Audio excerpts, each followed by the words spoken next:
सबसे पहली खबर क्या है? कंगना ये बॉलीवुड नहीं है, राजनीति की पाठशाला है। क्या गलत बोल रहे हैं हम? ये बॉलीवुड नहीं है, यहाँ एक्टिंग नहीं चलती है। यहाँ आपकी एक एक्टिंग से सियासी बैटिंग शुरू हो जाती है। कंगना रनौत खूब चर्चा में रहती हैं, खूब चर्चा में रहती हैं। अदाकारा हैं आप, हीरोइन हैं आप, चर्चा में रहना भी चाहिए और अब तो सांसद भी बन गई हैं। लेकिन कंगना रनौत बॉलीवुड में रहें या राजनीति में, हर जगह कुछ ऐसा बोल देती हैं, कुछ ऐसा बोल देती हैं कि हंगामा हो जाता है। अगर आप एक्टिंग कर रही हैं और बॉलीवुड में हैं तो बोलिए, खूब बोलिए, जमकर बोलिए। बॉलीवुड में तो बोलने के लिए और एक्टिंग के लिए आपको पैसे दिए जाते हैं, लेकिन राजनीति में आ गई हैं आप कंगना।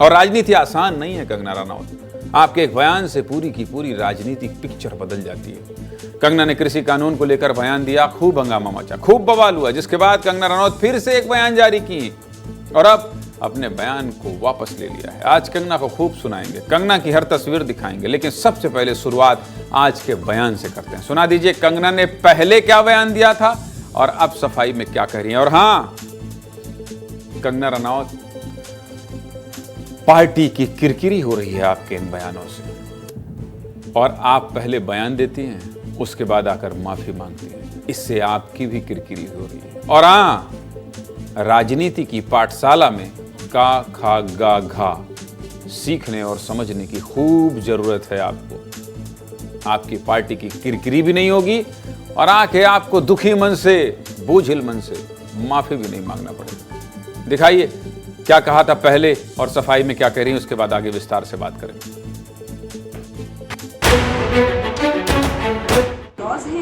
वो मुझे लगता है जो रिपील हो गए हैं वो फिर से लगने चाहिए। हो सकता है कंट्रोवर्शियल हो जाए। पिछले बीते कुछ दिनों में मीडिया ने मुझसे फार्मर्स लॉ पे कुछ सवाल किए। मेरी इस बात से बहुत सारे लोग निराश हैं और डिसअपॉइंटेड हैं। मुझे ये बात भी ध्यान रखनी होगी कि मैं अब एक कलाकार नहीं, भारतीय जनता पार्टी की कार्यकर्ता हूँ और मेरे ओपिनियंस अपने नहीं होने चाहिए, वो पार्टी का स्टैंड होना चाहिए।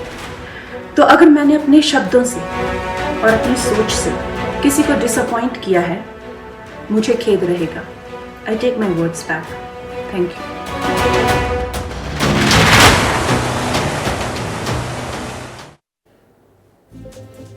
अब आप कलाकार हैं या कलाकारी कर रही हैं, ये आपको तय करना है। आपको ये बात जरूर ध्यान रखनी होगी कंगना जी कि अब आप एक कलाकार नहीं हैं, आप एक पार्टी की कार्यकर्ता हैं। और सिर्फ कार्यकर्ता ही नहीं, अब आप उसी पार्टी से सांसद भी हैं। और अब आपके ये बयान पार्टी को नुकसान पहुंचाने लगे हैं, बहुत नुकसान पहुंचाने लगे हैं। कंगना अक्सर किसानों को लेकर कुछ ऐसा बोल जाती हैं, कुछ ऐसा बोल जाती हैं कि हंगामा हो जाता है। पार्टी को इनके बयान से किनारा करना पड़ जाता है। सोचिए कितनी बेइज्जती वाली बात है, कितनी बेइज्जती होती होगी कि हमने कुछ कहा और पार्टी ने कहा वापस लो। ये बिल्कुल इस बयान के साथ हम नहीं। सोचिए, बाकायदा लेटर लिखकर कंगना को समझाना पड़ता है। एक महीने में कंगना ने किसानों को लेकर 2 ऐसे बयान दे दिए जिस पर खूब हंगामा हुआ। आज से ठीक 1 महीने पहले 25 अगस्त को कंगना ने किसान आंदोलन को लेकर खूब बोला। यहां तक कह दिया कि किसान आंदोलन हुए तो वहां पर लाशें लटकी थी, वहां रेप हो रहे थे। इस बयान पर भी खूब हंगामा हुआ। बवाल इतना बढ़ गया कि बीजेपी को चिट्ठी लिखकर कंगना को चेतावनी देनी पड़ी। अभी ये बवाल थमा भी नहीं था। इस बयान को 1 महीने भी नहीं हुए थे कि कंगना कल यानी 24 सितंबर को फिर से एक विवादित बयान दे दिया। कह दिया कृषि कानून को फिर से लागू करना चाहिए। अब इस बयान पर भी खूब हंगामा शुरू हो गया। सबसे पहले ये दोनों बयान आप सुन लीजिए, फिर आगे बात करेंगे। सुनाइए। अगर हमारे इतने शीर्ष नेतृत्व जो हमारे इतने सशक्त नहीं होते, यहाँ पे जो फार्मर्स प्रोटेस्ट हुए, वहां पे लाशें लटकी थी, वहां पे रेप हो रहे थे, और जब वो किसानों के हितकारी बिल जो वापस लिए गए थे तो पूरा देश जो है वो चौंक गया था। और वो किसान आज भी वहां बैठे हुए, उन्होंने कभी सोचा ही नहीं ये बिल वापस होगा। जो लॉज हैं वो मुझे लगता है जो रिपील हो गए हैं वो फिर से लगने चाहिए। हो सकता है कंट्रोवर्शियल हो जाए, लेकिन मुझे लगता है किसानों के हितकारी लॉज वापस आने चाहिए और किसानों को खुद इसकी डिमांड करनी चाहिए, और ताकि हमारे किसान भी जैसे बाकी जगहों पे समृद्धि हो रही है, हमारे किसान की समृद्धि में कोई ब्रेक ना लगे। बताइए, खुद ही कह रही हैं कि मैं बोल रही हूं इस पर विवाद भी हो सकता, तो काहे बोल रही हैं? जब जानती हैं कि विवाद हो सकता है तो क्यों बोलना? बताइए क्यों बोलना? हो गया बवाल, खूब बवाल हो गया। बीजेपी नाराज हो गई, एनडीए की सहयोगी पार्टियां गुस्से में, कांग्रेस को बैठे बिठाए हरियाणा चुनाव में एक बड़ा मुद्दा मिल गया और पंजाब में तो अकाली दल ने कंगना को बीजेपी से बाहर निकालने तक की बात कह दी है। आप कह रहे थे हंगामा हो सकता है, हो गया हंगामा, भारी हंगामा हो गया। कंगना रनावत, सुना दीजिए भाई कितनी कंट्रोवर्सी हो रही है, सुनाइए। लॉज हैं वो मुझे लगता है जो रिपील हो गए हैं वो फिर से लगने चाहिए। हो सकता है कंट्रोवर्शियल हो जाए। ये बीजेपी के 2 लोग होते हैं, ये आइडियाज को टेस्ट करते रहते हैं। किसी से कहते हैं कि आप ये आइडिया पब्लिक में रखिए और फिर रिएक्शन देखते हैं। यही हुआ है। देश में कोई ताकत नहीं जो 3 कानूनों को लागू करके दिखाए। यार कुछ लोगों को ना आदतन हो जाती है कि मैंने कंट्रोवर्सी खड़ी करनी। बीजेपी वाले उसका रोजाना फायदा उठाते हैं। उनकी मंशा है कि तीनों कानून वापस आए। ऐसा बटन दबाना दोबारा ये तीनों कानूनों की बात ना करें। ये हम कंगना रनौत के बयान से न सिर्फ असहमति रखते हैं बल्कि इसका विरोध करते हैं। मैं बिल्कुल स्पष्टता से कहना चाहता हूं, ये बयान कंगना रनौत जी का व्यक्तिगत बयान है कि मुझे नहीं लगता कि किसी भी हर बयान पे कोई भी टिप्पणी करके उस कंट्रोवर्सी को बढ़ाने का कोई मकसद है। अगर मैंने अपने शब्दों से किसी को डिसअपॉइंट किया है, मुझे खेद रहेगा। I take my words back.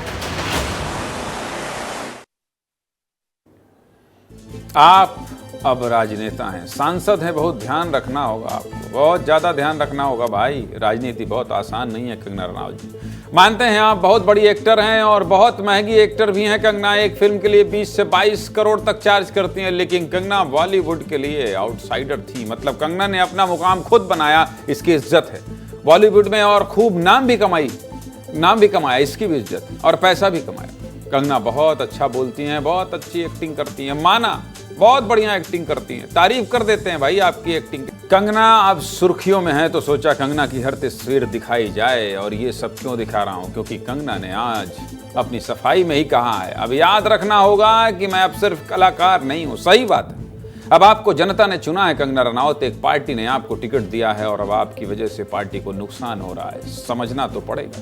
Haryana में चुनाव है और हरियाणा में किसान निर्णायक भूमिका में है। ऐसे में कंगना का ये बयान हरियाणा में चुनावी मुद्दा बन गया है। यही वजह है कि राहुल गांधी, अरविंद केजरीवाल से लेकर लगभग विपक्षी पार्टियों ने इस बयान को लेकर बीजेपी पर सवाल उठाया है। और ऐसा नहीं है कि कंगना ने पहली बार किसानों को लेकर बोला है, सब कुछ देख लीजिए, विस्तार से देख लीजिए कि क्या क्या कब कब बोला है। कंगना ने 27 नवंबर 2020 को किसान आंदोलन को लेकर एक पोस्ट किया। इस पोस्ट में कंगना ने एक बुजुर्ग महिला को निशाना बनाया था और कहा था कि 100 रुपए लेकर ये प्रदर्शन करती हैं। इस बयान के बाद भी खूब हंगामा मचा था।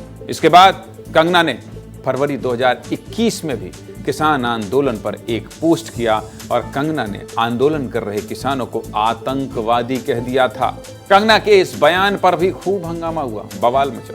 इसके बाद नवंबर 2021 में भी कंगना ने किसान आंदोलन कर रहे कुछ लोगों पर खालिस्तानी आतंकवादी होने का आरोप लगाया था। सुनते जाइएगा आप कि मामला कहां से कहां पहुंचा है। इसके बाद नवंबर 2021 में ही जब प्रधानमंत्री नरेंद्र मोदी ने 3 कृषि कानूनों को वापस लेने की घोषणा की तो कंगना ने इसे दुर्भाग्यपूर्ण बताया था और किसानों का आंदोलन जो चल रहा था उसे ही दोषी ठहराया था।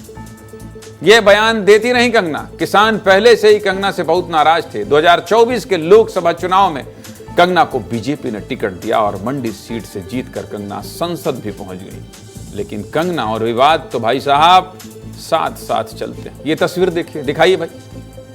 नवनिर्वाचित सांसद कंगना रनावत बीजेपी सांसदों की पहली बैठक में शामिल होने दिल्ली आ रही थी। तभी चंडीगढ़ एयरपोर्ट पर सुरक्षा में तैनात एक सीआईएसएफ की महिला कांस्टेबल ने कंगना रनावत को एक थप्पड़ मार दिया। इसका वीडियो सोशल मीडिया पर खूब वायरल हुआ और जिस महिला सुरक्षा कर्मी ने कंगना को थप्पड़ मारा था उसने भी यही कहा कि किसान आंदोलन में जो महिला किसानों पर कंगना ने बोला था उसको लेकर महिला कांस्टेबल नाराज थी, गुस्से में थी। इसलिए कंगना सामने आई तो खुद को रोक नहीं पाई और थप्पड़ मार दिया। हालांकि थप्पड़ मारने का समर्थन हम नहीं करेंगे, ये गलत है, मारपीट नहीं करिए भाई। एक बार वीडियो दिखा दीजिए।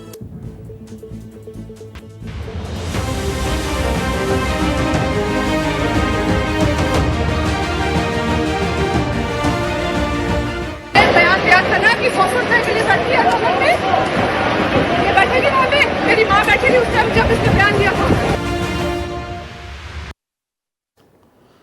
मतलब सोचिए, किसानों को लेकर इनके बयानों से गुस्सा इतना कि मामला मारपीट तक भी पहुंच गया है। और अब फिर चुनाव से पहले कंगना का ये बयान पार्टी का नुकसान कर सकता है। बड़े बड़े नेता बोल रहे हैं। पहले ही लोकसभा चुनाव में जाट वोटर्स की नाराजगी सामने आई थी और अब हरियाणा चुनाव में भी इसका असर दिख सकता है। और किस तरह से दिख सकता है ये भी आप विस्तार से समझ लीजिए। हरियाणा में जाट वोट 25% हैं, यानी कि हरियाणा में 4 में से 1 वोट जाट समुदाय से आता है। साल 2024 के लोकसभा चुनाव में बीजेपी को 5 सीट का नुकसान देखने के लिए मिला। कहां? हरियाणा में। और अब हरियाणा में चुनाव है, उससे पहले किसानों पर बयान से नुकसान हो सकता है, क्योंकि हरियाणा में 25 लाख किसान हैं। कितने? 25 लाख किसान। सब कुछ ग्राफिक्स के जरिए ऐसा दिखा रहा हूं कि आप यहां बैठकर हरियाणा चुनाव का पूरा समीकरण समझ जाएंगे। ये विस्तार न्यूज है। 70% आबादी खेती से जुड़ी है। 70%। 90 सीटों में 35 सीटों पर किसान निर्णायक भूमिका में हैं, यानी किसान जो चाहेगा वही होगा। और उन किसानों को लेकर ठीक बात नहीं। जहां एक सीट की लड़ाई है, वहां 35 सीटों पर किसान है। और किसानों को लेकर इस तरह की बयानबाजी बस इसीलिए कह रहा हूं, इस बार कंगना रनौत ने ज्यादा बोल दिया, बहुत ज्यादा बोल दिया। इतना ज्यादा आपको बोलना नहीं चाहिए। और इसका असर क्या होने वाला है, इसके लिए मुझे दिल्ली चलना पड़ेगा। अमृत तिवारी खड़े हैं वहां, हरियाणा चुनाव की बारीकी को समझते हैं। हिमाचल से लेकर हरियाणा, पंजाब तो शादी ही कर लिए हैं। ये अमृत तिवारी हैं बलिया के और ब्याह किए हैं कहां? पंजाब में। ये पंजाब हरियाणा की राजनीति बहुत अच्छे से जानते हैं। मुस्कुराइए नहीं, हम सब वेद खोल देंगे। अभी फिलहाल ये बताइए कि कंगना रनौत के इस बयान के बाद हरियाणा में कितना तनाव हो गया है और किस तरह से बीजेपी को नुकसान हो सकता है। अमृत तिवारी।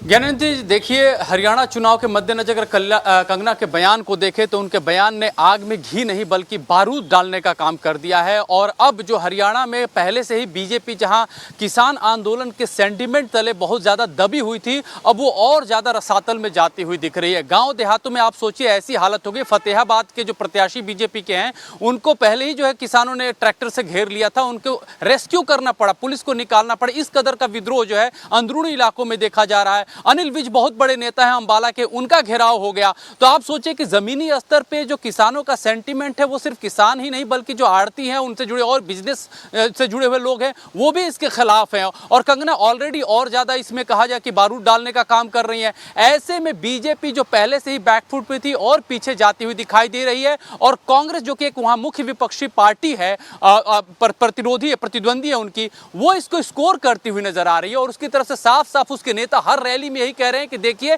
ये 3 काले कानून को वापस लाएंगे, क्योंकि इनका यही एजेंडा है। और ये कंगना के जरिए टेस्ट कर रहे हैं कि आपके जो है पल्स कैसे काम कर रहे हैं। तो ये चीज देखने की बात है। अरविंद केजरीवाल भी हर रैली में जहां जहां आम आदमी पार्टी के नेताओं ने आज जहां जहां रैली की, वो इसी बात को मुद्दा बनाया कि कांग्रेस के लोगों ने भी इसी बात को लेकर के मुद्दा बनाया। यानी कि आप देखिए कि जो बेल्ट जो कि बीजेपी का गढ़ होते थे, खासतौर पर जीटी करनाल रोड से सटे हुए जितने जिले हैं, सोनीपत है, करनाल है, आपको ये बता दें अंबाला है, उन सब रीजन में जहां बीजेपी मजबूत होती थी, वहां भी बीजेपी को जो है बैकफुट पे आना पड़ रहा है। उनके नेताओं को विरोध का सामना करना पड़ रहा है। तो ये कुल मिलाकर अमृत जी, कुल मिलाकर विस्तार न्यूज ने जो विस्तार से रिपोर्ट दिखाई है और जिस तरह से हमने बताया है कि राहुल गांधी से लेकर अरविंद केजरीवाल और जेडीयू जो उनके अलायंस हैं, एनडीए के पार्टनर हैं, उनको भी आपत्ति है, ऐसे बयान नहीं देना चाहिए। और इसीलिए हम लिख रहे हैं, क्या लिख रहे हैं, ये बॉलीवुड नहीं है,